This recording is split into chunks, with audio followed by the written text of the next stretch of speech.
அன்பானவர்களே, இப்போது நாம் ஆண்டவருடைய வார்த்தைகளை தியானிக்க இருக்கிறோம். 2 கொரிந்தியரின் புஸ்தகம் 12ஆம் அதிகாரம் 2வது வசனத்தை வாசிக்க கேட்போம். பவுல் 2 கொரிந்தியருக்கு எழுதும்போது இவ்விதமாக சொல்லுகிறதை நாம் இந்த வசனத்தில் வாசிக்கலாம். 2 கொரிந்தியர் 12:2. கிறிஸ்துவுக்குள்ளான ஒரு மனுஷனை அறிவேன். கிறிஸ்துவுக்குள்ளான ஒரு மனுஷனை அறிவேன். அவன் 14 வருஷத்திற்கு முன்னே 14 வருஷத்திற்கு முன்னே 3ஆம் வானம் வரைக்கும் எடுக்கப்பட்டான். 3ஆம் வானம் வரைக்கும் எடுக்கப்பட்டான். அவன் சரீரத்தில் இருந்தானோ சரீரத்துக்கு புறம்பே இருந்தானோ அதை அறியேன், தேவன் அறிவார். ஆமென், அல்லேலூயா. அன்பானவர்களே, இந்த நாளிலே பவுல் அவர்கள் சொல்லுகிறார்கள், கிறிஸ்துவுக்கு உள்ளான ஒரு மனுஷனை அறிவேன் என்று சொல்லுகிறார். இங்கே அவர் சொல்லுகிற அந்த மனுஷன் வேறு யாரும் இல்லை, அவரை பற்றி தான் அங்கே சொல்லுகிறார். கிறிஸ்துவுக்குள்ளான ஒரு மனுஷனை எனக்கு தெரியும் என்று சொல்லி அவருடைய வாழ்க்கையை, அவருடைய வாழ்க்கையின் நிலைகளை பின்வருகிற வசனங்களிலே சொல்லி வருகிறதை நாம் பார்க்கிறோம். அதற்கு அவர் வைத்திருக்கிற ஒரு தலைப்பு என்னவென்றால், கிறிஸ்துவுக்குள்ளான ஒரு மனுஷன். அல்லேலூயா. இன்றைக்கு நாம் அவ்விதமான ஒரு தலைப்பிலே, கிறிஸ்துவுக்குள்ளான ஒரு மனுஷன் என்கிறதான தலைப்பிலே ஆண்டவருடைய வார்த்தைகளை கேட்க இருக்கிறோம். இந்த கிறிஸ்துவுக்குள்ளான ஒரு மனிதன் அவன் எப்படிப்பட்டவனாய் இருக்க வேண்டும் என்பதிலே நிறைய போதனைகள், நிறைய சத்தியங்கள் நமக்கு வேதத்திலே சொல்லப்பட்டிருந்தாலும் நமக்கு வேண்டிய, நமக்கு அவசியமான சில காரியங்களை மாத்திரம் இன்றைக்கு நாம் தியானித்து ஜெபிக்க இருக்கிறோம். அல்லேலூயா. இங்கே சொல்லப்படுகிறது கிறிஸ்துவுக்கு உள்ளான ஒரு மனிதன். நல்லா கவனிங்க, கிறிஸ்துவுக்கு உள்ளான ஒரு மனிதன் என்று சொல்லும்போது இது கிறிஸ்தவன். அந்த நாட்களிலே விசுவாசிகளை கிறிஸ்தவர்கள் என்று சொன்னார்கள். இன்னைக்கு அப்படி சொல்ல முடியாது. ஏனென்றால் இன்னைக்கு பெயர் வைத்திருக்கிறவர்கள் எல்லாரும் யார் தான்? கிறிஸ்தவ பெயரை வைத்தவர்கள் கிறிஸ்தவர்கள் ஆகிவிடுகிறார்கள். கிறிஸ்தவ குடும்பத்தில் பிறந்தவர்கள் கிறிஸ்தவர்கள் ஆகிவிடுகிறார்கள். இன்னும் அவங்க குடும்பத்தில் யாராவது கிறிஸ்தவர்கள் இருந்தால் இவர்கள் என்ன சொல்லுகிறார்கள்? சில சமயங்களில் நானும் கிறிஸ்தவன் தான் என்று சொல்லிக் கொள்ளுகிறார்கள். அல்லேலூயா. ஆனால் அதுவல்ல கிறிஸ்துவுக்குள்ளான ஒரு மனுஷன் என்று சொல்லுவது. கிறிஸ்துவுக்குள்ளாக வாழ்கிறதான வாழ்க்கை உடையவன் தான் கிறிஸ்துவுக்குள்ளான ஒரு மனுஷன். அல்லேலூயா. எங்கள் தாத்தா கிறிஸ்தவர், எங்கள் முன் தலைமுறை 3ஆம் தலைமுறை நான் கிறிஸ்தவன், 4ஆம் தலைமுறை கிறிஸ்தவன் என்று சொல்லுவதனால் அல்ல, இன்னும் நான் சொன்னது போல சில பெயர்களை வைத்திருப்பதினால் அல்ல, அல்லது என் பெற்றோர் அப்படி இல்லது இப்படி நான் சபைக்கு போகிறேன் அதனால் நான் கிறிஸ்தவன், இதெல்லாம் இல்லை. நம்முடைய வாழ்க்கை கிறிஸ்துவுக்குள்ளாக இருக்கும்போது தான் நமக்கு கிறிஸ்தவர்கள் என்ற பெயர். அல்லேலூயா. அந்த கிறிஸ்துவுக்குள்ளான ஒரு மனுஷனை குறித்து தான் நாம் இங்கே பார்க்க போகிறோம். இன்றைக்கு அப்படிப்பட்டதான ஒரு மனிதனாய் நாம் ஒவ்வொருவரும் வாழ வேண்டியது அவசியமாக இருக்கிறது. ஏனென்றால் நாம் அப்படிப்பட்ட அனுபவங்களிலே கடந்து வந்திருக்கிறோம்.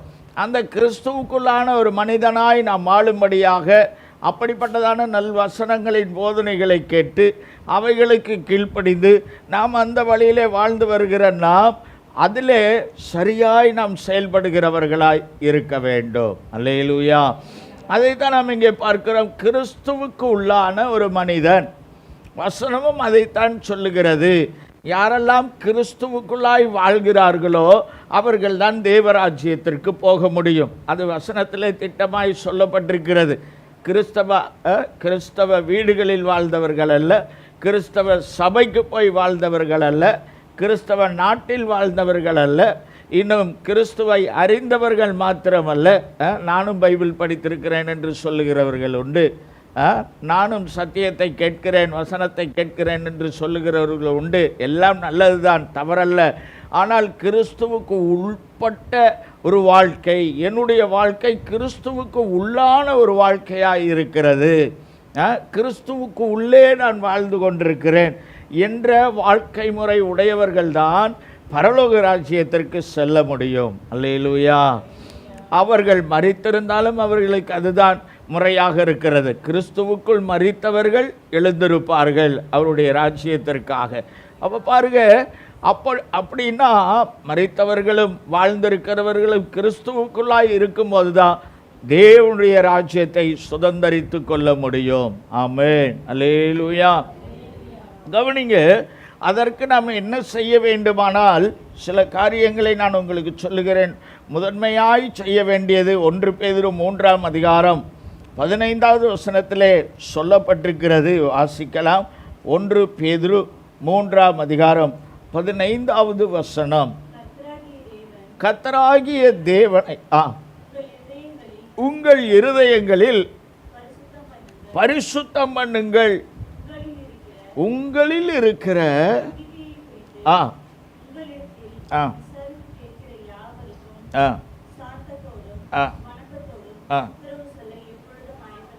போதும். கவனிங்க, இங்க இந்த வசனத்தின் முதல் பகுதியிலே வாசிக்கிறோம், கர்த்தராகிய தேவனை உங்கள் இருதயங்களில் பரிசுத்தம் பண்ணுங்கள். ஒரு கிறிஸ்துவுக்குள்ளான ஒரு மனிதன் முதலாவது செய்ய வேண்டியது என்னவென்றால், கர்த்தராகிய தேவனை, அந்த கிறிஸ்துவை உள்ளத்திலே, இங்கே சொல்லப்பட்டிருக்கிறது இருதயங்களில் அவர் பரிசுத்தம் பண்ணப்பட்டவராய் இருக்க வேண்டும். அல்லேலூயா. அப்போ கர்த்தராகிய தேவனை பரிசுத்தம் பண்ணுங்கள் அப்படின்னா, ஆண்டவர் பரிசுத்தர், நம்ம போய் அவரை பரிசுத்தம் பண்ண வேண்டிய அவசியம் இல்லை. இது என்ன அர்த்தத்தோடு சொல்லப்பட்டிருக்கிறது என்றால், பரிசுத்தம் பண்ணுங்கள் என்பதற்கான அர்த்தம் என்னவென்றால், அதாவது நம்முடைய இருதயங்களிலே அநேக சிந்தைகள் உண்டு, அநேக காரியங்கள் உண்டு. நம்முடைய வாழ்க்கையிலும் அநேக காரியங்களை நாம் செய்து கொண்டிருக்கிறோம். ஆண்டவரை தொழுது கொள்கிற காரியம் மாத்திரமல்ல, நம்முடைய வாழ்க்கைக்கு தேவையான அநேக காரியங்கள் வேலை செய்கிறோம், குடும்பங்களை கவனிக்கிறோம், இன்னும் பல்வேறு காரியங்களை செயல்படுத்தி கொண்டிருக்கிறோம். அப்போ பாருங்க, இது எல்லாவற்றிலும் ஒன்று தேவன். 10ல் ஒருவர் தான் தேவன் என்பது இல்லாதபடி, தேவனுக்கு ஒரு விசேஷித்த இடம் கொடுத்து, ஆண்டவருக்கு ஒரு முதல் முக்கியத்துவம் கொடுத்து, அவரை விசேஷித்து நம்முடைய இருதயத்தில் அவருக்கு ஒரு முக்கியமான இடம் இருக்க வேண்டும். அல்லேலூயா. தேவனுக்கென்று சொல்லி, ஆண்டவருடைய காரியங்களுக்கென்று சொல்லி, ஆண்டவருடைய நாமத்திற்கென்று சொல்லி முக்கியமான ஒரு இடம் வேண்டும். ஆராதிப்பதாய் இருக்கட்டும், அவரை பணிந்து கொள்வதாய் இருக்கட்டும், அவருக்கு கீழ்ப்படிவதாய் இருக்கட்டும், அது எல்லாத்திற்கும் ஆண்டவருக்கு ஒரு அதை செப்பரேட், அவரை அதாவது முக்கியப்படுத்தி அவரை வைத்திருக்க வேண்டியது அவசியமாய் இருக்கிறது. ஹல்லேலூயா. பாருங்க, இதுதான் உங்கள் இருதயங்களில் தேவனை பரிசுத்தம் பண்ணுங்கள் என்பதற்கான அர்த்தம். உங்கள் இருதயங்களில் தேவனை பரிசுத்தம் பண்ணுங்கள். அப்போது நம்ம எல்லாத்துலேயும் ஒன்று ஆண்டவர், எல்லாத்துலேயும் ஒரு பகுதி, இதுக்கெல்லாம் ஒரு பகுதி ஒதுக்குறோம். அதுபோல் ஆராதிப்பதற்கும் ஒரு நேரம் வச்சுக்கலாம், அப்படி இல்லை. இது விசேஷித்த நேரமாக இருக்கணும். ஆண்டவரோடு உறவாடுவது, ஜெபிப்பது என்பது ஒரு விசேஷித்த நேரமாக இருக்கணும். வேதம் வாசிப்பது என்பது ஒரு விசேஷித்த நேரமாக இருக்கணும். ஆராதனைக்கு பங்கு பெறுவது என்பது அது ஒரு விசேஷித்த நேரமாக இருக்க வேண்டும். அல்லேலூயா. கவனிங்க, அப்போ பாருங்க, அதுதான் நம்முடைய இருதயத்தில் தேவனை பரிசுத்தம் பண்ணுவது என்பது. அப்போ அப்படிப்பட்ட ஒரு எண்ணமுடையவர்களாய் நாம் இருக்க வேண்டும். நம்முடைய இருதயங்களில் ஆண்டவரை பரிசுத்தம் பண்ணி வைத்திருக்கணும். ஆண்டவருடைய காரியமாக அப்போ மீதியெல்லாம் நிறுத்து, ஆண்டவருக்கு முக்கியத்துவம் கொடு. அங்கே அதற்கு ஆண்டவருக்கென்று, அவருடைய காரியங்களுக்கென்று நம்முடைய வாழ்க்கையில் ஒரு முக்கியத்துவம் இருக்க வேண்டும். அல்லேலூயா. பாருங்க, அதுதான் ஒரு கிறிஸ்துவுக்குள்ளாக வாழ்கிற ஒரு மனுஷன் செய்கிற முக்கியமான வேலை. ஆமென், அல்லேலூயா. அதை நம்ம செய்யணும், அதை பழக்கத்தில் கொண்டு வரணும். சில நேரங்களில் பாருங்கள், நம்முடைய வேலைக்கு முக்கியத்துவம் கொடுக்குறோம், நம்முடைய வீட்டு காரியங்களுக்கு முக்கியத்துவம் கொடுக்குறோம். ஆனால் ஆண்டவர் அந்த இடத்துல பரிசுத்தம் பண்ணப்படவில்லை என்பது தான் அர்த்தம். அவரை பரிசுத்தம் பண்ணி அவருக்கு நான் முக்கியத்துவம் கொடுக்க வேண்டும். நான் சொல்கிறேன், கவனிங்க, நீங்கள் அதெல்லாம் சரியாக செய்ய ஆரம்பிக்கணும். நம்ம எல்லாருமே அதை சரியாக செய்ய ஆரம்பிக்கணும். பாருங்கள், காலையில் நம்ம எழுந்திருக்கிறோம், நம்ம எல்லாருக்கும் ஒரு காலை நேர ஜபம் இருக்கணும்னு நான் சொல்லிகிட்டே இருக்கிறேன். சிலர் செய்வீங்கன்னு நினைக்கிறேன். எல்லாரும் செய்யணும். காலையில் எழுந்த உடனேயே ஆண்டவரை நோக்கி பார்த்து அவரை ஜெபிக்கிற பழக்கமுடையவர்களாக இருக்கணும். பாருங்க, அதில் சில முறைகளை நாம் வைத்து ஜெபிப்பது நல்லது. எழுந்தவுடன் ஜெபிப்பது நல்லது. கவனிங்க, ஒருவேளை உங்களுக்கு அந்த நேரம் மாறி போய் விடுகிறது, லேட்டாக எந்திரிச்ச உடனேயே என்ன செஞ்சிடறோம், அந்த ஜெபத்தை அன்னைக்கு கேன்சல், அப்படி தானே? உடனே நம்ம வேலைகளுக்குள்ளாய் போயிடுறோம். இதெல்லாம் நம்ம ரொம்ப உணரணும் பாருங்கள். அதெல்லாம் சரியில்லைன்னு தான் அர்த்தம். ஆனாலும் அட்ஜஸ்ட் பண்ணி நம்ம என்ன செய்து கொள்ளுகிறோம், இந்த வேலைக்கு முக்கியம். என்னைக்காவது வேலைக்கு போகாமல் இருக்கிறோமா? எத்தனை நாள் ஜெபத்தை நிறுத்தி இருக்கிறோம்? எத்தனை நாள் நம்ம வேலையை நிறுத்தி இருக்கிறோம்? எத்தனை நாள் ஸ்கூலை நிறுத்தி இருக்கிறோம்? காலேஜை நிறுத்தி இருக்கிறோம்? பாருங்கள், இதெல்லாம் நம்ம கவனிக்கணும். ஆண்டவரை பரிசுத்தம் பண்ணுவது இதுதான். அவருக்கு முக்கியத்துவம் கொடுக்கணும், எந்திரிக்கணும், வாஞ்சியோடு எந்திரிக்கணும். ஆண்டவர் எழுப்புவார், அதில் மாற்றமே இல்லை. ஆண்டவருக்கு முக்கியத்துவம் கொடுக்கும்போது நிச்சயமாக அவர் கிரியை செய்வார், அதில் மாற்றமே இல்லை. அனுபவத்தோடு நான் சொல்லுகிறேன், ராத்திரி தூங்கும்போது நீங்கள் ஒரு ஜெபம் பண்ணுங்க. ஆண்டவரே, காலையில் எந்திரிச்சு உங்களை நான் ஸ்தோத்திரம் பண்ணணும், துதிக்கணும், ஆராதிக்கணும் அப்படிங்கிற எண்ணத்தோடு படுங்க. ஆண்டவர் தட்டி எழுப்புகிறத உங்கள் வாழ்க்கையில் உணர முடியும். ஹல்லேலூயா. அப்படிப்பட்டதான சிலரை தட்டி எழுப்புவார். ஒவ்வொருடைய அனுபவங்கள் இருக்கிறது. சிலரை தட்டி எழுப்புவார், சிலரை கூப்பிட்டு எழுப்புவார், பெயர் சொல்லி எழுப்புகிற தேவன்.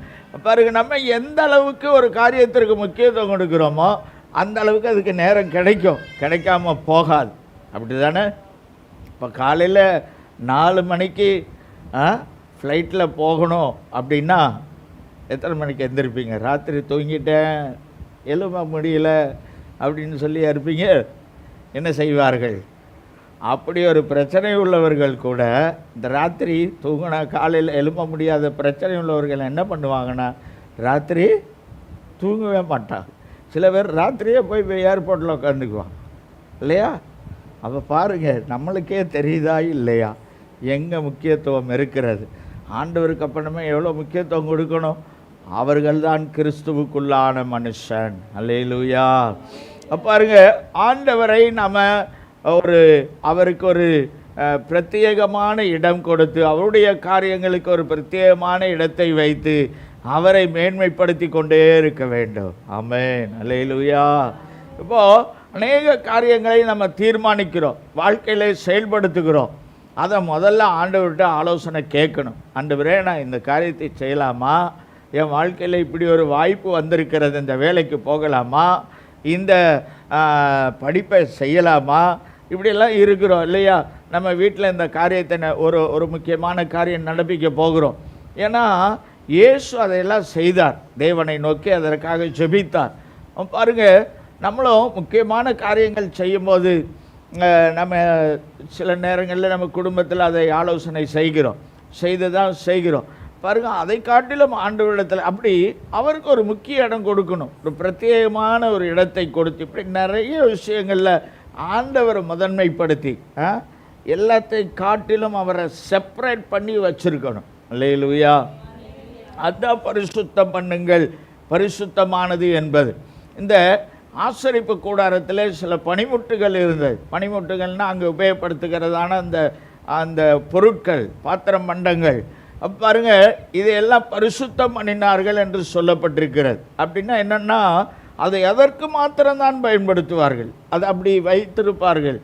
அப்படி நம்முடைய வாழ்க்கையிலும் ஆண்டவருக்கென்று, ஆண்டவரை பரிசுத்தம் பண்ணுங்கள் என்று சொல்லும்போது அவருக்கு ஒரு தனிப்பட்ட இடத்தை கொடுத்து, ஒரு மேன்மையான இடத்தை கொடுத்து, அவரை ஆராதிப்பதாகட்டும், அவருடைய வார்த்தைகளுக்கு கீழ்ப்படிவதாகட்டும், அப்படி ஒரு சிங்காசனத்தை கொடுத்து வைத்திருக்கணும். அல்லேலூயா. தனிப்பட்ட இடம்னு சொன்ன உடனேயே நிறைய இடங்கள் இருக்குது தனிப்பட்ட இடம் அப்படின்னு சொல்லும்போது, இல்லையா? அப்படி இல்லை, ஆண்டவருக்கு ஒரு சிம்மாசனம் இருக்கணும் நம்முடைய உள்ளத்தில். ஒரு மேலான இடத்தை கர்த்தருக்கு வைத்திருக்கிறவன் தான் யார்? கிறிஸ்துவுக்கு உள்ளான மனிதன். ஹல்லேலூயா. சரி, அடுத்தது ரெண்டாவதாக ஒரு காரியத்தை நான் உங்களுக்கு சொல்லுகிறேன். அப்படி கிறிஸ்துவுக்குள்ளான மனிதன் ஆண்டவரை முக்கியப்படுத்தி அவரை பரிசுத்தம் பண்ணி செய்ய வேண்டும். ரெண்டாவது காரியம், பிலிப்பியர் 4 அதிகாரம் 13வது வசனத்தில் இதே பவுல் அவர்கள் சொல்லுகிறார்கள், கிறிஸ்துவுக்குள்ளான மனிதன் என்று சொல்லுகிற அந்த பவுல் அவர்கள் சொல்லுகிறார்கள். வாசிக்க பிலிப்பியர் 4:13. என்னை பலப்படுத்துகிற கிறிஸ்துவினாலே எல்லாவற்றையும் செய்ய எனக்கு பலனுண்டு. ஆமென், அல்லேலூயா. கவனிங்க, அடுத்தது கிறிஸ்துவுக்குள்ளான ஒரு மனிதன் என்று சொல்லும்போது அவர் என்ன சொல்ல வேண்டுமானால், என்னை பலப்படுத்துகிற கிறிஸ்துவினால் எல்லாவற்றையும் செய்ய எனக்கு பலனுண்டு. அடுத்தது, இந்த கிறிஸ்துவுக்குள்ளான மனிதன் என்பவர் என்ன செய்ய வேண்டுமானால், அவர் செய்கிற ஒவ்வொரு செயலை குறித்தும் என்னை கிறிஸ்து இதை செய்ய என்ன செய்தார், பலப்படுத்தினார். அல்லேலூயா. அப்படி நம்ம சொல்லி பழகணும், அப்படி அறிக்கையிட்டு பழகணும், அந்த அனுபவத்திற்குள்ளே வரணும். நீங்கள் படிச்சிருப்பீங்க, நீங்கள் அனுபவத்தில் இருப்பீங்க, வாழ்க்கையின் அனுபவம் இருக்கிறது, படித்த அனுபவம் இருக்கிறது, படித்த அறிவு இருக்கிறது. அதனால் நீங்கள் சில காரியங்களை செய்யலாம், உங்களுக்கு சில அந்த அனுபவங்கள் இருக்கும். இப்போ பாருங்கள், நீங்கள் எல்லோரும் இந்த ஒவ்வொரு வேலைகளை செய்கிறவங்க இருக்கிறீங்க. இன்னும் பார்த்தீங்கன்னா படிக்கிற பிள்ளைகள் இருக்கிறீங்க. வேலைகளை செய்கிறவர்களுக்கு உங்களுக்கு அந்தந்த வேலைகளில் என்ன இருக்கும், அந்த படிப்பிற்கேற்ற வேலை செய்கிறவங்க இருக்கீங்க, அனுபவ வேலை செய்கிறவங்க இருக்கிறீங்க. அதற்கேற்ற அனுபவங்களும் எல்லாமே உங்களுக்கு ஆண்டவர் தந்திருக்கிற திறமைகள் இருக்கிறது, எல்லாத்தையும் நீங்கள் செய்கிறீங்க. ஆனால் நம்ம சொல்கிறது என்னன்னு சொல்லணும்னா, இதை செய்ய கர்த்தர் என்னை பலப்படுத்தி இருக்கிறார். அல்லேலூயா. அப்படி நம்ம சொல்லுகிறவர்களாக இருக்கணும். நான் செஞ்சுட்டேன், எனக்கு இதை குறித்த நல்ல அறிவு இருக்குது, அதனால் நான் இதை சாதித்தேன், இதை நான் பண்ணிட்டேன், அப்படி சொல்லுகிறவர்களாயும் இருக்கக்கூடாது, அப்படி எண்ணுகிறவர்களாயும் நாம் இருக்கக்கூடாது. என்ன சொல்லணும்னா, இங்கே பவுல் அதுதான் சொல்லுகிறார், என்னை பலப்படுத்துகிற கிறிஸ்துவினாலே எல்லாவற்றையும் செய்ய எனக்கு என்ன இருக்கிறது, பலன் உண்டு. ஆமென், அல்லேலூயா. அப்படி நம்ம சொல்லி பழகணும். பாருங்கள், அப்படி எண்ணி பழகணும். சொல்கிறதுக்கு முன்னாடி நம்முடைய நினைவுக்குள்ளே அது வரணும். எண்ணத்துக்குள்ளே வந்தால் தானே சொல்லில் வரும். அப்போ பாருங்கள், நம்ம எண்ணத்தில் அது வரணும். கிறிஸ்துவுக்குள்ளாக இருக்கிற மனுஷனுக்கு நான் செய்கிற வேலை, நீங்கள் ஒருவேளை அந்த வேலையில் 25 வருஷம் அனுபவம் உள்ளவர்களாக இருக்கலாம். வீட்டில் சகோதரிகள்லாம் நல்ல சாப்பாடெல்லாம் செய்கிறீங்க, நான் நல்லா செய்வேன், நல்ல சப்பாத்தி செய்வேன், நல்ல குழம்பு வைப்பேன், நல்ல என்னது ஸ்வீட்டெல்லாம் பண்ணுவேன் அப்படின்னு நீங்கள் சொல்கிறத விட, என்னை பலப்படுத்துகிற கிறிஸ்துவினாலே நான் இதை செய்கிறேன் அப்படிங்கிற எண்ணம் உள்ளே இருக்கணும். எண்ணத்தோடு செய்தீங்கன்னா இன்னும் கர்த்தர் என்ன செய்வார், அதை விருத்தி அடைய செய்வார். அப்படி தான் வேலை செய்கிறவங்களும், அப்படி தான் படிக்கிற பிள்ளைகளும், எனக்கு நான் இந்த பாடத்தில் நான் ஸ்கில்லாக இருக்கேன் அப்படின்னு சொல்லக்கூடாது. என்னை ஆண்டவர் பலப்படுத்தி இருக்கிறார். ஆமென், அல்லேலூயா. நல்ல கவனிங்க, சில நேரங்களில் நான் இது உங்களுக்கு அன்பாக சொல்கிறேன், சில நேரங்களில் நம்மளுடைய நினைவு எப்படி இருக்குதுன்னா, ஆண்டவர் இந்த இயற்கைகளை மாத்திரம்தான் கண்ட்ரோல் பண்ணுகிற தேவன் அப்படின்னு நம்ம நினச்சிக்கிறோம். சிலருடைய எண்ணங்கள், இந்த இயற்கையை நம்மளால் கண்ட்ரோல் பண்ண முடியாது, அதனால் அதெல்லாம் யார் பார்த்துக்குவா, ஆண்டவர் பார்த்துக்குவார் அப்படின்னு நம்முடைய எண்ணம் இருக்குது. நான் உங்களுக்கு சொல்கிறேன், கவனிங்க, இந்த பூமியில் நம்ம பார்க்கிற மனிதனுடைய கைவண்ணங்களாக இருக்கிற செயற்கைகளையும் கர்த்தரால் கட்டுப்படுத்த முடியும். நம்புறீங்களா இல்லையா? அல்லேலூயா. ஏன்னா இங்கே இருக்கிற அத்தனை செயற்கைகளும் மனிதனால் கண்டுபிடிக்கப்பட்டது, அவனால் செய்யப்பட்டது. அந்த மனிதனை உருவாக்கினவர் யார்? அவர் தேவன். அல்லேலூயா. பாருங்க, அப்போ நிறைய நேரங்களில் இந்த மனிதனுடைய எண்ணம் எப்படி போகுதுன்னா, இது டெக்னிக்கலான விஷயம், சிலர் அப்படி தான் சொல்லுவாங்க, இது டெக்னிக்கலான விஷயம், இதுக்கெல்லாம் போய் ஆண்டவர்கிட்ட ஜெபம் பண்ணுவாங்களா? அவர் நேச்சுரல்ஸில் தான் என்ன செய்வார், கிரியை செய்வார். இந்த மாதிரி டெக்னிக்கல் விஷயங்கள்லாம் ஆண்டவருக்கு அப்படி தான் இருக்குது. நம்மளுடைய எண்ணமெல்லாம் அப்படி தான் இருக்குது. இந்த டெக்னிக்கெல்லாம் ஆண்டவருக்கு என்ன செய்யாது, தெரியாதுங்கிற மாதிரியும், வெறும் நேச்சுரல் மாத்திரம்தான், மழை வர வைப்பதற்கும் மழையை நிறுத்துவதற்கும் இதுக்கு தான் ஆண்டவருக்கு உரிமை இருக்குது, இதில் தான் அவர் கிரியை செய்வார் அப்படின்னு எல்லாம் நினச்சிக்கிட்டு இருக்கிறோம். இல்லை, எல்லா டெக்னிக்கலையும் ஆண்டவர் நினச்சா நிறுத்தவும் முடியும், செயல்பட வைக்கவும் முடியும். அல்லேலூயா. ஆமாவா இல்லையா? ஆமென். அல்லேலூயா. சில நேரங்களில் நம்ம ஃபோன் பண்ணுறோம், அப்படி தானே? இன்றைக்கி அதை சொன்னால் தான் எல்லாருக்கும் புரியும். பாருங்கள், நம்ம இங்கேருந்து ஃபோன் பண்ண உடனேயே அமெரிக்காவில் இருக்கிற ஒரு நபரோடு தொடர்பு கொள்ள முடிகிறது. இந்த டெக்னிக்கெல்லாம் ஆண்டவருக்கு எங்கே தெரிய போகுது? ஆண்டவர் காற்ற ஒரு செகண்ட் நிறுத்தினார்னா எல்லா ஃபோனும் பந்தாயிரும், தெரியுமா அவங்களுக்கு? ஆமென். அல்லேலூயா. அந்த காற்று வழியாக தான் என்ன போகுது? இந்த டெக்னிக்கல் அந்த காற்று வழியாக தான் போகுது. அந்த காற்று யாருடைய கட்டுப்பாட்டில் இருக்கிறது? அதுக்கான சுவிட்ச் அங்கே இருக்கிறது. காற்றை நிறுத்தினா ஃபோன் மட்டும் பந்தாகாது, எல்லாமே பந்தாயிரும். அல்லேலூயா. பாருங்க, இதெல்லாம் நமக்கு புரிவதே இல்லை. புரிந்து கொள்ளுங்கள். பாருங்க, எல்லாவற்றையும் செய்ய கிறிஸ்துவுக்குள்ளான ஒரு மனுஷன், மற்ற ஆண்டவரை பற்றி தெரியாத மனுஷன் என்னெல்லாமோ சொல்லிட்டு இருக்கிறான். விஞ்ஞானம், நாகரிகம், நவீனம், கண்டுபிடிப்பு, இதெல்லாம் கடவுளுக்கு மிஞ்சின காரியம் அப்படின்னு நினச்சிக்கிட்டு இருக்கான். இல்லை, ஆண்டவரை மிஞ்சி ஒன்றுமில்லை, கிறிஸ்துவை மிஞ்சி ஒன்றுமில்லை. ஹல்லேலூயா. அவரால் கூடும். விசுவாசிக்கணும். பாருங்கள், உங்கள் வீட்டில் டெக்னிக்கலாக ஏதாவது பிரச்சனை வருதா, முதல்ல ஜெபம் பண்ணுங்க.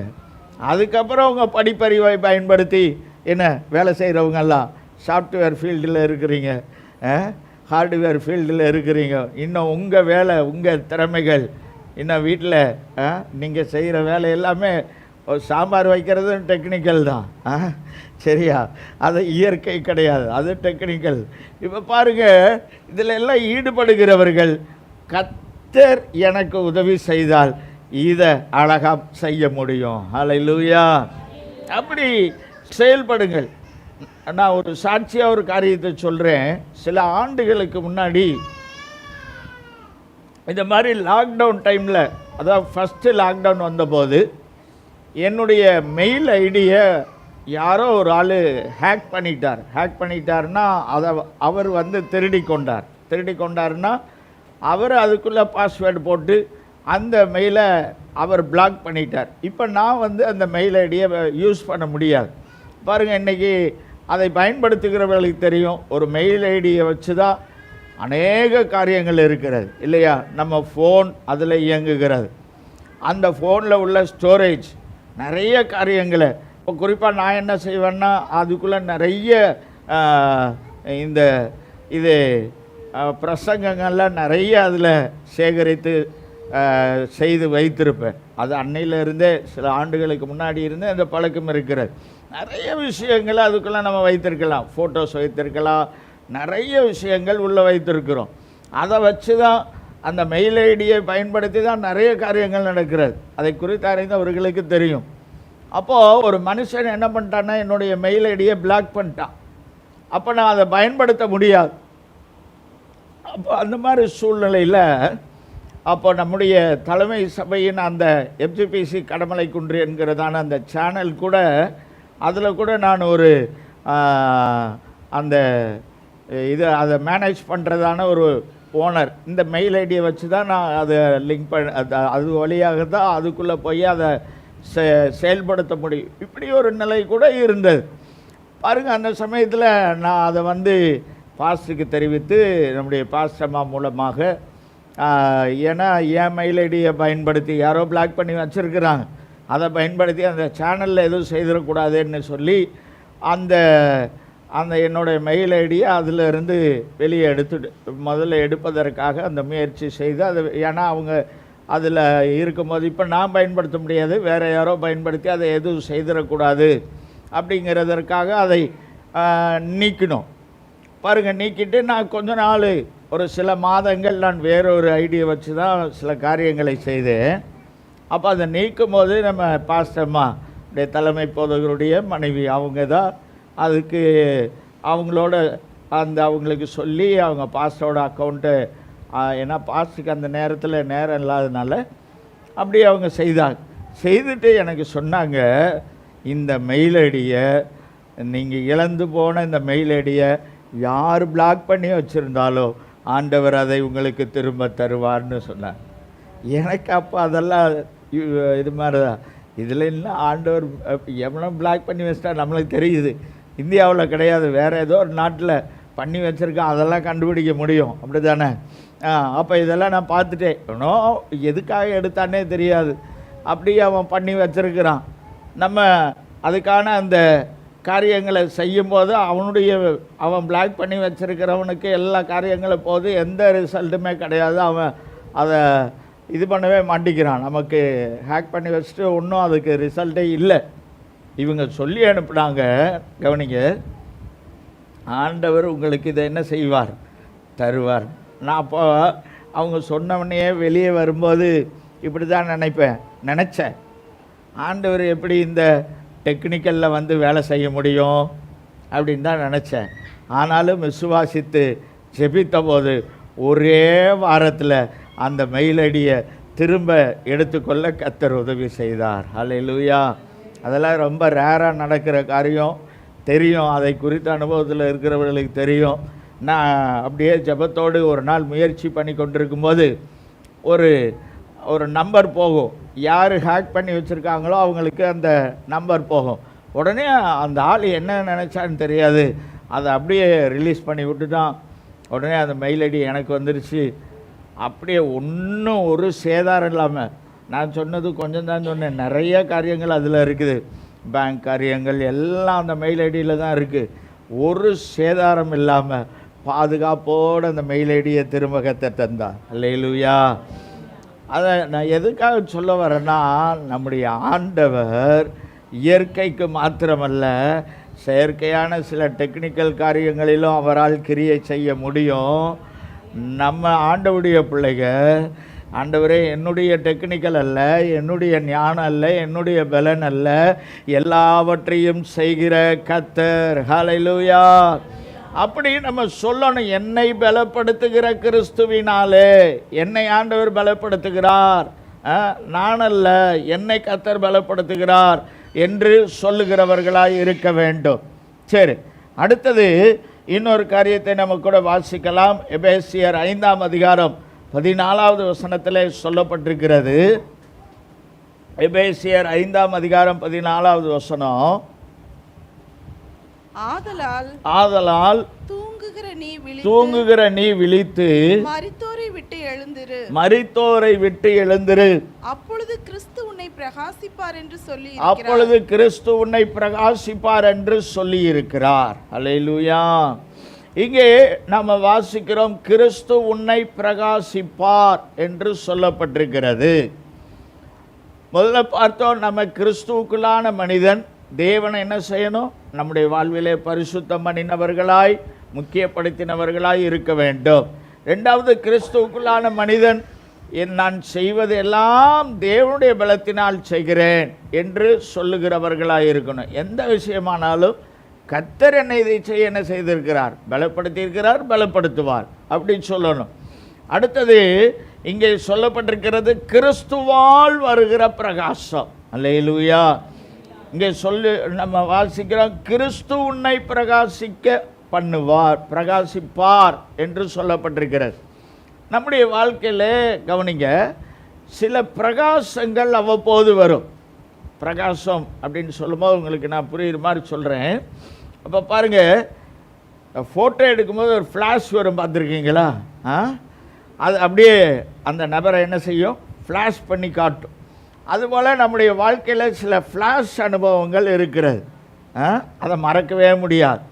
அதில் அந்த ஃப்ளாஷ் அனுபவங்களில் நல்ல விதமான அனுபவங்கள்லாம் என்ன செய்ய முடியாது, மறக்கவே முடியாது. ஃப்ளாஷ் நிறைய ஃப்ளாஷ் இருக்குது. அதில் பிரச்சனையான ஃப்ளாஷும் இருக்குது, நமக்கு கிரேடு வாங்கி கொடுத்த ஃப்ளாஷும் இருக்குது.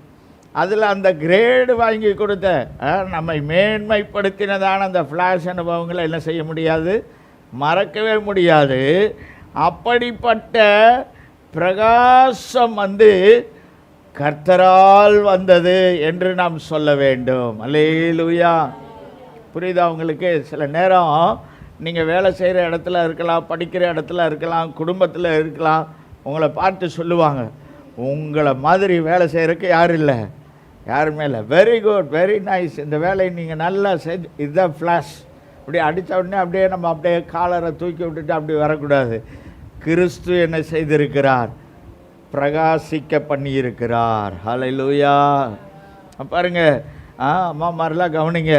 இன்றைக்கி சாம்பார் நல்லா இருக்குது அப்படின்னு சொல்லி உங்கள் வீட்டில் இருக்கிறவங்க சொன்னாங்கன்னா, அம்மா என்னை மாதிரி சாம்பார் வைக்கிறதுக்கு யாருமே இல்லைன்னு சொன்னீங்க, அடுத்த நாளே நைட்டே சொல்லுவாங்க, உப்பை போட்டு தொலைஞ்சிருக்கிறியே அப்படின்னு சொல்லி.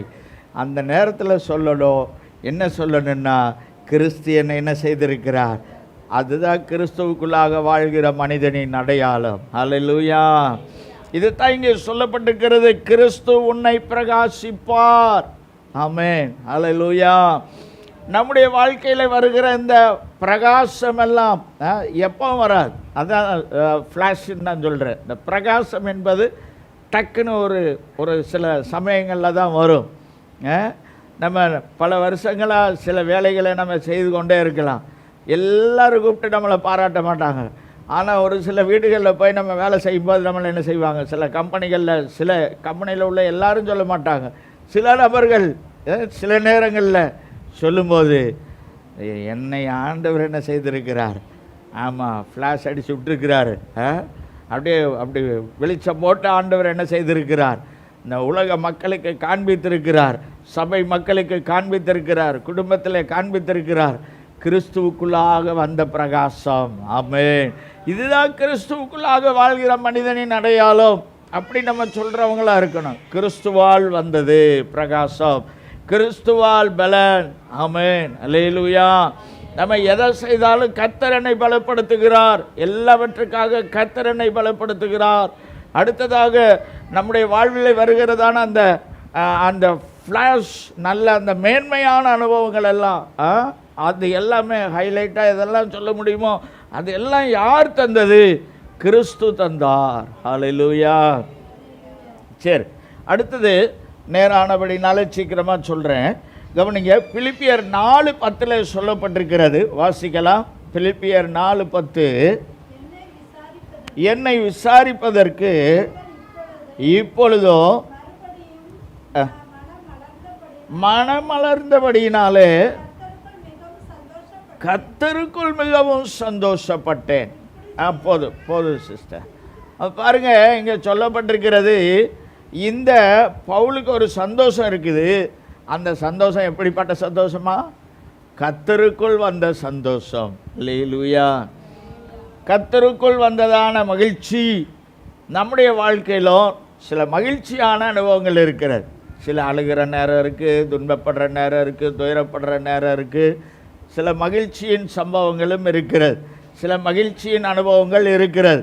இதெல்லாம் கர்த்தருக்குள் இருக்கிற மகிழ்ச்சியாக இருக்க வேண்டும். அல்லேலூயா.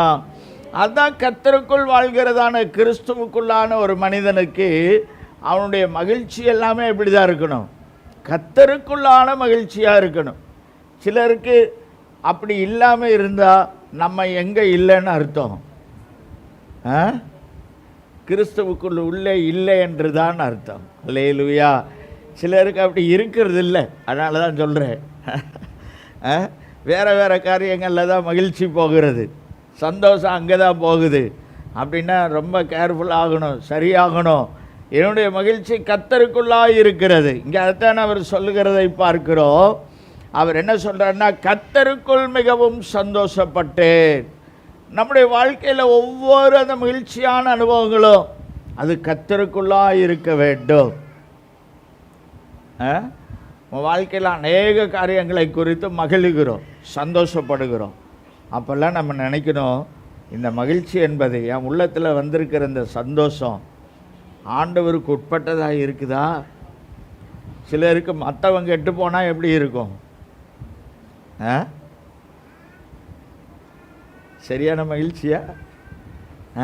அடுத்தவனுக்கு நோய் வந்துருச்சு, நொடி வந்துருச்சு, அவன் கெட்டு போகிறான், அவன் வாழ்க்கையில் முன்னேறாமல் கிடக்கிறான்னா அவன் கிடக்கட்டு, நம்மளுக்கு தெரிஞ்சது தானே. அதில் ஒரு சந்தோஷம். அந்த செய்தியை கேட்பதில் சிலருக்கு இன்னொரு ஒரு மகிழ்ச்சி. பாருங்கள், அதெல்லாம் கர்த்தருக்குள்ளான மகிழ்ச்சி அல்ல. ஆண்டவருடைய பிள்ளைகள் இதெல்லாம் நம்ம கவனிக்கணும். அவர்களும் நம்மை போன்றவர்கள். நம்மை போல நமக்கு அப்படிப்பட்ட துயரங்கள் வரும். பாருங்க, கர்த்தருக்குள்ளான மகிழ்ச்சியாக இருக்கணும். நம்மளை எது சந்தோஷப்படுத்துது அப்படிங்கிறதுல நம்ம ரொம்ப கவனமாக இருக்கணும். எது நம்மளை சந்தோஷப்படுத்துது, எதில் நமக்கு மகிழ்ச்சி வருகிறது? அடுத்தவன் துன்பத்திலையா, அடுத்தவனுடைய கஷ்டத்திலையா, இல்லை நம்ம அவனை கஷ்டப்படுத்துவதில் மகிழ்ச்சியா? சிலருக்கு அப்படி கூட இருக்கும். செய்தியை கேட்பதில் சிலருக்கு மகிழ்ச்சி, சிலருக்கு இவங்க அவங்கள கஷ்டப்படுத்தி அழுக வைக்கிறதுல தான் என்னது. பார்த்துருக்கீங்களா? சில வீடுகளில் அது நடக்கும். சின்ன விஷயத்தை இது, ஆனாலும் கவனிக்க வேண்டிய விஷயம். சில வீடுகளில் நடக்கும். அண்ணன் தம்பிங்க இருப்பாங்க. சரி, அண்ணன் தம்பிங்க இருக்கிறதுனால சொல்கிறேன். பாருங்கள், தம்பி அழுக வைக்கிறதுல அண்ணனுக்கு என்னது? சிலர் நினைக்கலாம், எங்கே நான் அழுக வைக்கிறேன், என்ன இல்லாமல் அழுக வைக்கிறா இல்லையா? பாருங்கள், இப்படி மாற்றி மாற்றி கவனிங்க. நீங்கள் சந்தோஷப்படுறதுக்காக மற்றவங்களை என்ன செய்யக்கூடாது, அழுக வைக்கக்கூடாது. சில பெற்றோருக்கு இந்த தன்மை இருக்கும். பிள்ளைகளை அழுக வச்சு பார்க்குறதுல ஒரு சந்தோஷம், அதெல்லாம் பார்க்கணும். சில கணவன்மாருக்கு இந்த அனுபவம் இருக்கும், மனைவியை அழுக வச்சு பார்க்குறது. சில மனைவிமாருக்கு இந்த அனுபவம் இருக்கும், கணவனை கொஞ்சம் அழுக விட்டு பார்க்கலாம். இதெல்லாம் மாற்றணும். அல்லேலூயா. சரி, இதில் சின்ன விஷயம், இதை விட பெரிய விஷயங்களெல்லாம் இருக்கிறது. அப்போ இதுவே சரியில்லைக்கும் போது நம்முடைய மகிழ்ச்சி என்பது கர்த்தருக்குள்ளாக இருக்க வேண்டும். நீ மகிழ்கிறாயா, அதில் கர்த்தர் மகிழ்ந்தால் அது கர்த்தருக்குள்ளானது. அதுதான், நான் ஒரு காரியத்தை பார்த்து மகிழ்ச்சி அடைகிறேன் என்றால் அது கர்த்தர் அதில் மகிழ்ச்சி அடைவார் என்றால், அவர் மகிழ்ச்சி அடைவார்னா எப்படி மகிழ்ச்சி அடைவார்? அது வேத வசனத்தின்படி இருந்தால் ஆண்டவர் மகிழ்ச்சி அடைவார். இங்கே அந்த அந்த ஒரு அடிப்படையில் தான் சொல்லப்பட்டிருக்கிறது. பாருங்க, பவுலை இங்கே விசாரிப்பதற்கு நீங்கள் இப்பொழுது மறுபடியும் மனமலர்ந்தபடியினாலே நான் என்ன செய்கிறேன், கர்த்தருக்குள் மகிழ்ச்சி அடைகிறேன் அப்படின்னு சொல்கிறார். அப்போ இதை நம்ம கவனிக்கணும். நம்முடைய சில ஃப்ரெண்ட்ஸ் எல்லாம் இருப்பாங்க, அவங்க என்ன செய்வாங்கன்னா, நம்ம பிள்ளைங்க யாரும் அப்படி செய்யாதீங்க. சில ஃப்ரெண்ட்ஸ் இருப்பாங்க, இந்த 5 பேர் 6 பேர் இருக்க இடத்துல அதில் ஒருத்தன் எப்படியும் எப்படி இருப்பான், கொஞ்சம் லோவாக தான் இருப்பான். அப்படி ஒரு ஆளை எப்படியும் இந்த ஆளுக வச்சுருப்பாங்க கூட. எப்போ பார்த்தாலும் அவனை போட்டு என்ன செய்யணும், அவனை பற்றி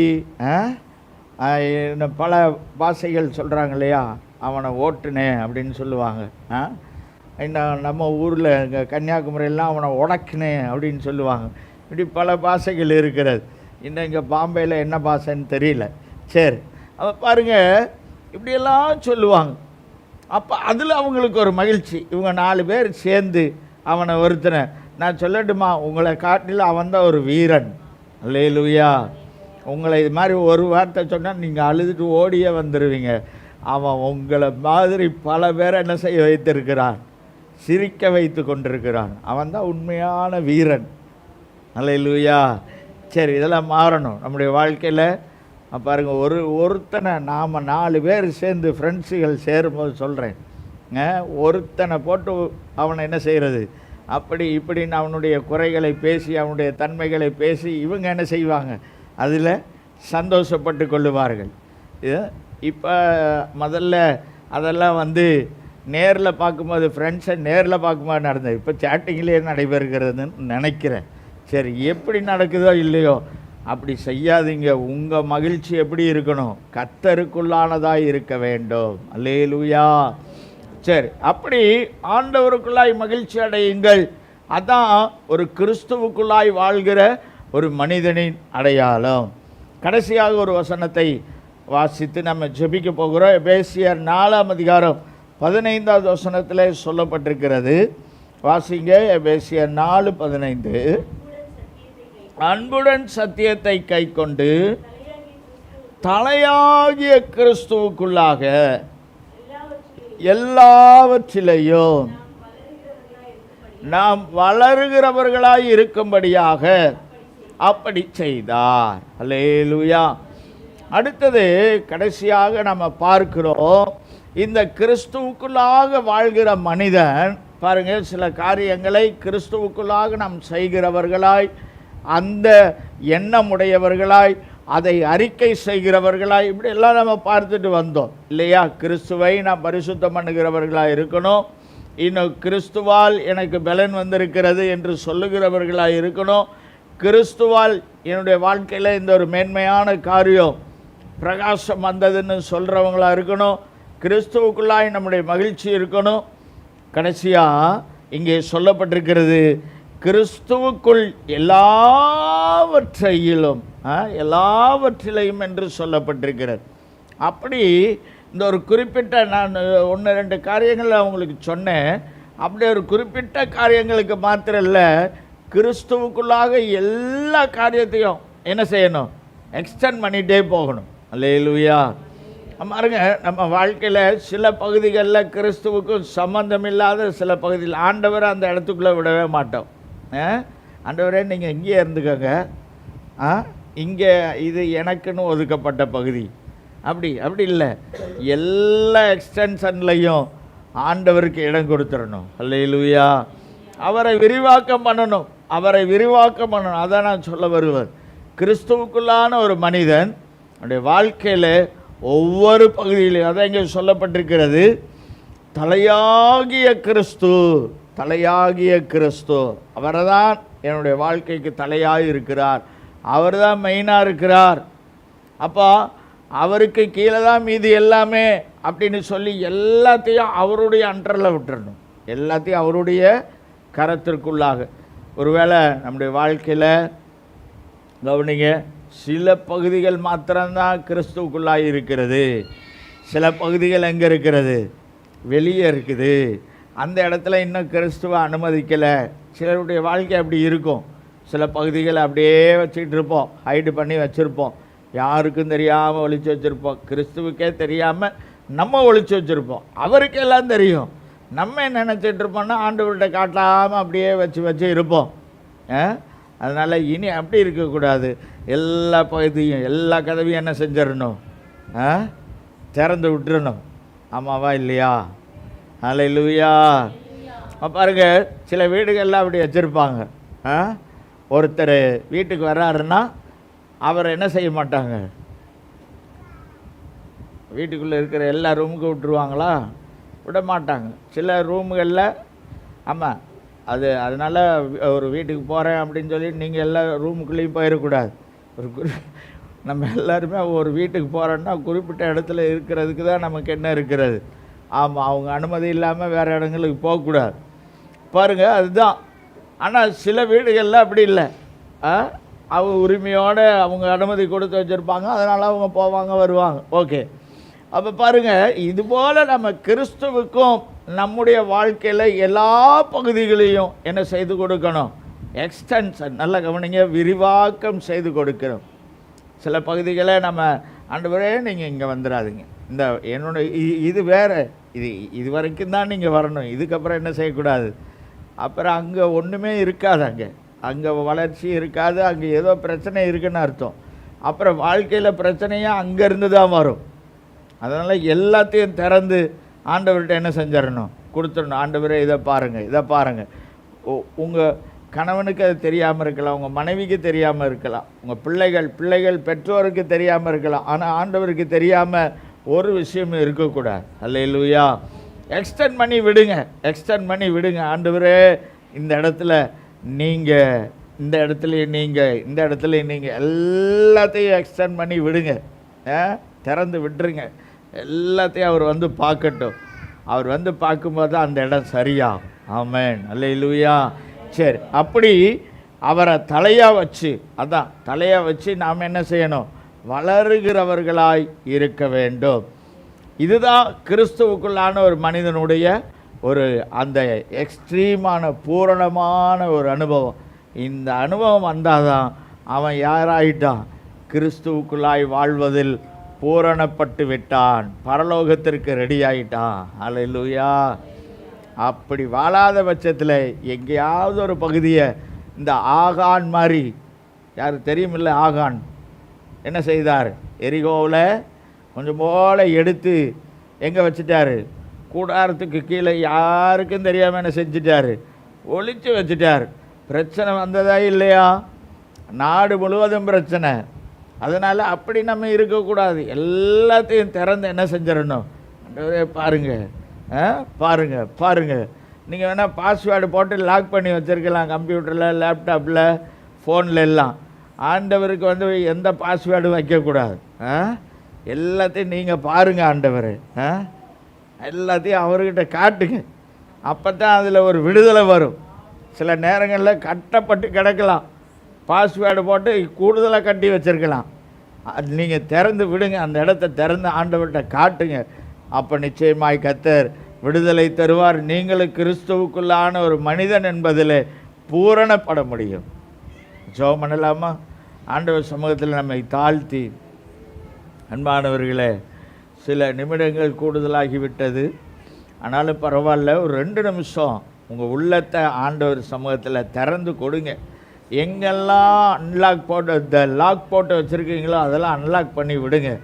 ஆண்டவரே இந்த இடத்துல நீங்கள் வாங்கப்பா. இந்த கடைசி பாயிண்ட்டை மாத்திரம் நான் சொல்லி ஜெபிக்க போகிறோம். எல்லாரும் ஆண்டவர் எக்ஸ்டெண்ட் பண்ணப்படணும். அதான் கிறிஸ்துவுக்குள்ளாக வாழ்கிற ஒரு மனிதனுடைய பூரணமான தன்மை.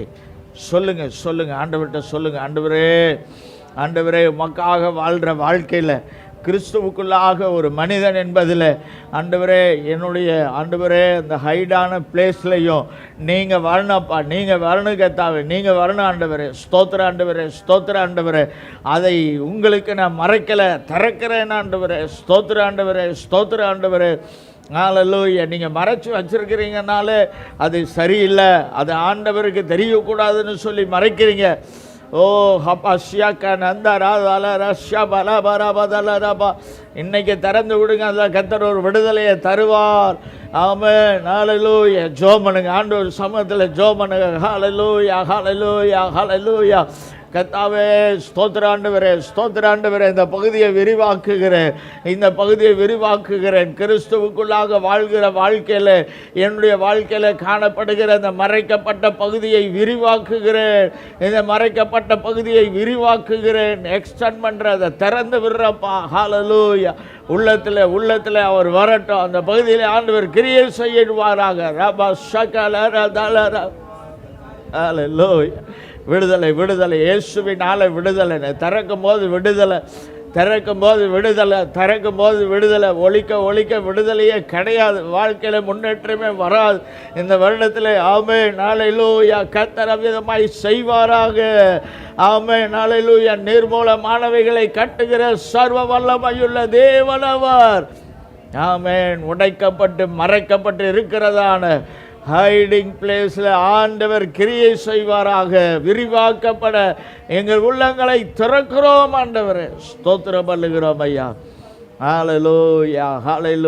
ஸ்தோத்திரம் அப்பா. ஸ்தோத்திரம் பண்ணுகிறோம். பரலோக பிதாவே, அன்பின் ஆண்டவரே, மட்டுமாய் நீர் தந்த நல்ல கிருபைகளுக்காக ஸ்தோத்திரம். கர்த்தாவே, இந்த நாளிலும் இந்த வசனங்களை நாங்கள் தியானிக்க கர்த்தர் எங்களுக்கு தந்த நல்ல அருமையான இந்த வாய்ப்புக்காக ஸ்தோத்திரம் பண்ணுகிறோம். உம்மை வந்து பாடல் பாடி ஆராதித்தோம். தொடர்ந்து ஆண்டவரே ஸ்தோத்திரம் அப்பா. நல்ல சாட்சிகளை கேட்டோம், பிள்ளைகள் வசனம் சொல்லதை கேட்டோம். ஆண்டவரே ஸ்தோத்திரம். மிஷனரி ஊழியங்களுக்காக காணிக்கை படைத்தோம். இன்னும் ஆண்டவரே உம்முடைய வேத வசனங்களை தியானித்தோம். கிறிஸ்துவுக்குள்ளான ஒரு மனிதன் எப்படியாக இருக்க வேண்டும் என்று சொல்லி சில காரியங்களை பார்த்தோம் அப்பா.